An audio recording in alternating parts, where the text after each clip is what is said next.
Hi there, I'm Jennifer Tryon, and today I'm working with the patchwork dies in the clamshell shape.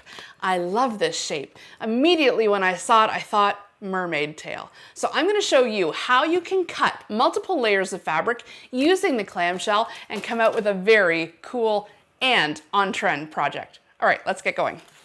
Okay, so let's cut it out. So I'm going to be using these thin metal dies, and scrapbookers and card makers will already know about these dies because they're using a die cutting machine like the Gemini to push through that fabric so you get a perfect cut every single time. And with a shape like the clamshell, cutting this out with a ruler will be very difficult. So getting that uniformity right from the get-go will really ensure that things line up once you get them to the sewing machine. Okay, let me show you how to sandwich it up. So I've chosen all of these coordinating fat quarters, and I'm going to cut out a few of each size of clamshell out of each color of fabric. This way I can kind of get an ombre effect to my mermaid tail, and I want to make sure I'm using all of the sizes. So I'm going to cut a few pieces out of the large and then change up the color in the medium and change up the color in the small. So I'm just going to start by laying out which fabric I want to be in the largest size of clamshell. And then the medium. Now's the time to make your changes because once you've cut it, it's too late for changing the color.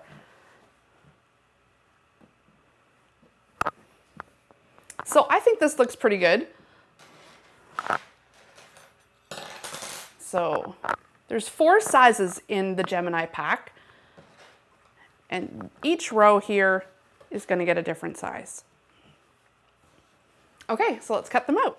Okay, so you're going to start with your base plate, and I'm going to use the metal shim because I'm going to go through a number of layers at once, and that metal on metal is going to give me a really crisp cut. All right, I'm going to start with my smallest die, lay down my fat quarter, and because these dies can go through so many layers at once, I'm going to lay down 2 fat quarters at a time, and then lay down my clamshell. And you want to pay attention to where the grain line is on your fabric. You can see the grain line kind of runs opposite the selvage here. So I want to make sure that I have at least part of the straightest part of the die. So that would be here and here, running along with the grain line. So I've got my base plate, my metal shim, my fabric and my die, my plastic shim, and my top plate. And in it goes. Look at that. Perfect little clamshells, 8 all at once. That makes very quick work out of cutting such a difficult shape. All right, I'm going to go through one more time.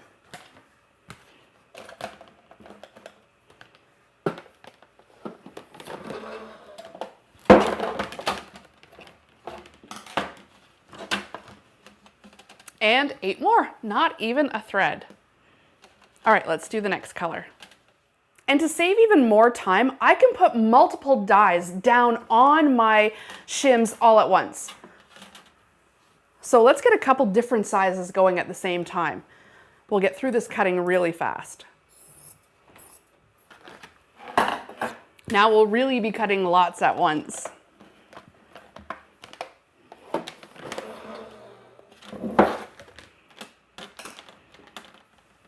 Wow. Remember, we've got 2 colors here. That's 24 clamshells in one pass. That's pretty fast.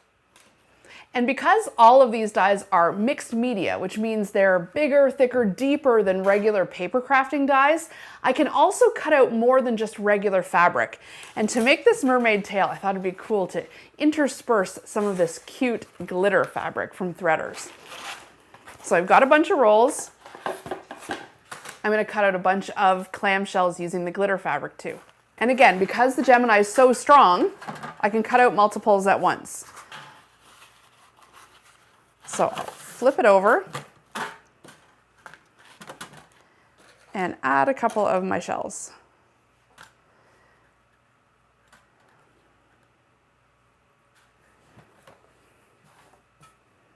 I'm using the same plate configuration. Plastic plate, metal shim, my glitter fabric, the dies, plastic shim, and then top plate. Through the Gemini, just as easy as the regular fabric. Perfectly crisp and cut. That's gonna look so good. Very fin-like, very mermaid-like. Okay, I'll just do a few more colors. The aqua and the silver mixed with the navy, it's really gonna look good. Okay, let's sew these together. Now, it is a bit of a mind buster on how these clamshells get sewn together. So I wanna make sure that you understand how to start your rows, because that's really gonna be critical to being able to continue row after row. The first row is sewn totally differently than the subsequent rows. So what I want you to do is lay out your first row.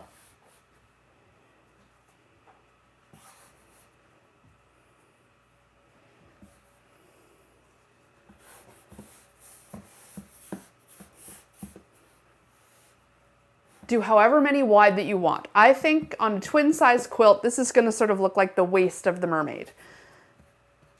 What I want you to do is sew a 1/4 inch seam allowance in between each of these shells. This is the only time you're gonna sew straight, is at the very beginning of your line. The rest of the time, we're gonna sew curves underneath. But in order for things to be straight, you need to have a full straight line to start with. So, right sides together, bring it to your sewing machine, and sew a 1/4 inch just from here to here. So if your machine has a 1/4 inch foot, this project would be an ideal time to use it. So I'm going to start on the underneath part and sew up, butting that edge right against the 1/4 inch foot. It's almost like paper dolls, one after the next after the next.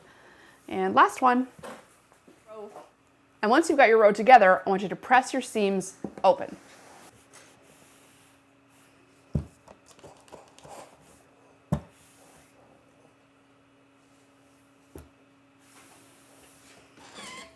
Okay, so once they're all pressed, this is laying nice and flat.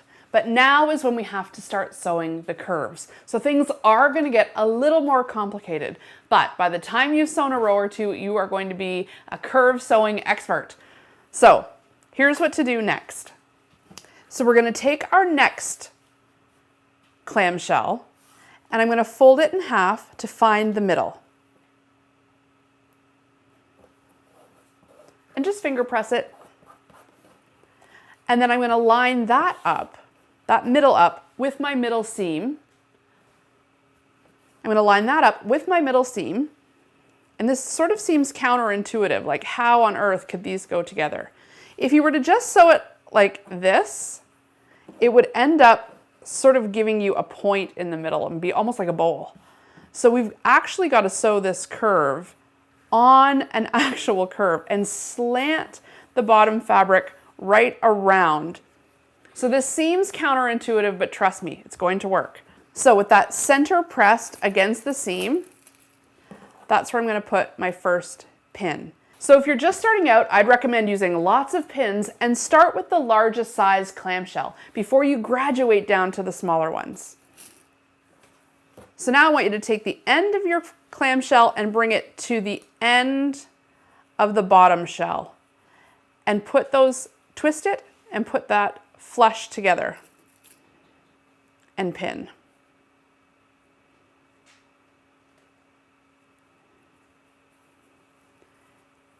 And then you've got this sort of middle piece. You're going to kind of stretch it out with your fingers and make it lie flat and pin it in the center of those two pins. And then if you need to, pin it in the center of those two pins again. The more pins you have here, the better it's going to be, especially if you're just starting out. And then take the other side and rotate it until it's flush with the bottom tail of the bottom clamshell. So if you sew it with the shell that you're adding to your line down on your sewing machine, you'll be able to more easily manipulate the curve with your fingers. All right, let's start. Again with the 1/4 inch foot. And you're gonna wanna go slow. If your machine has speed control, turn it down.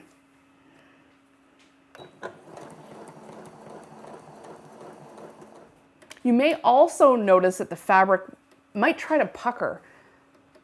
If you see that happening, don't sew over it or you'll end up with a little pleat. Make sure you take the time, keep your needle down, press your foot up, and just flatten it out with your fingertips. This is definitely not a race. And there we have a nice curve. You'll need to do this for every subsequent curve in every line, for as big as you want your project to be. And so now you just need to keep going with every single curve on every single line for as big as you want your project to be. Okay, I better get sewing. Okay. Whew.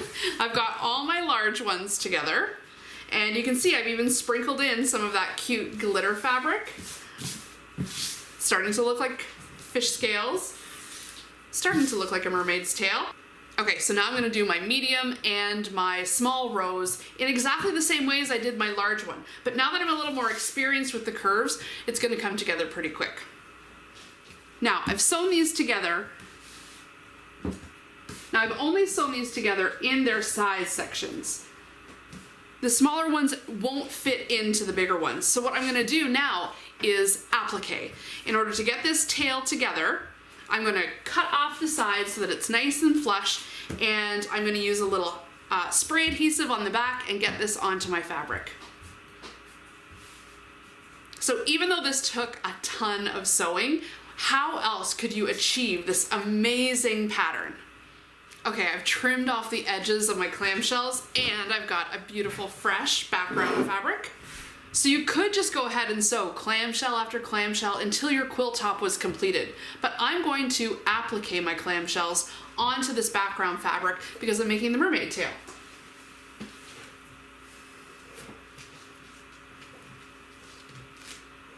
So here are all my pieces trimmed.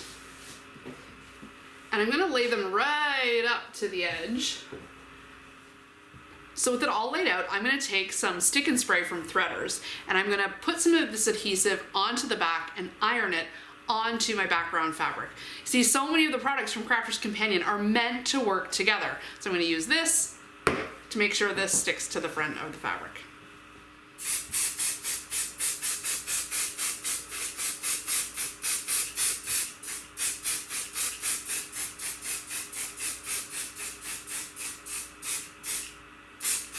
Make sure you get the edges.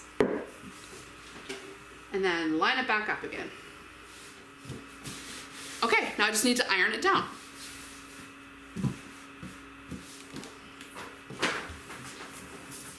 So something to remember when you're sewing with the clamshells is that only similar sized clamshells are going to actually fit together. So you can't put large with medium or medium with small and vice versa. You're gonna only sew large with large, medium with medium, small with small, that kind of thing. However, because I wanted to do this beautiful mermaid tail, I wanted to use all the sizes. So the way I got around that was, once I sewed all the sizes together in their rows, I went ahead and layered the smaller size over top and then sewed it on with the quilting, and you'd never know that that's what was going on. So I hope you've been inspired to use the clamshell. It certainly makes quick work out of getting all of these different sizes when you can cut multiple layers at once using the dies and the Gemini.